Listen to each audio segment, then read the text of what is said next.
Assalamualaikum warahmatullahi wabarakatuh dan salam sejahtera.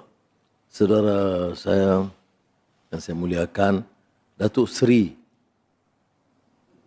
Prabowo Subianto, Presiden Republik Indonesia, rakan-rakan menteri, rakan-rakan yang saya muliakan, sekali lagi ucap terima kasih dan penghargaan dan sambutan yang luar biasa.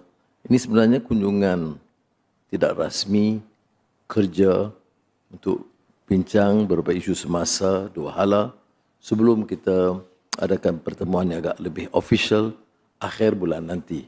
Tapi demikianlah hubungan persahabatan saya dengan saudara Prabowo ini, masing-masing berusaha untuk mendekatkan silaturahmi dan juga menunjukkan persahabatan yang setia selama. Download Tribun X sekarang, menghadirkan lokal menjadi Indonesia.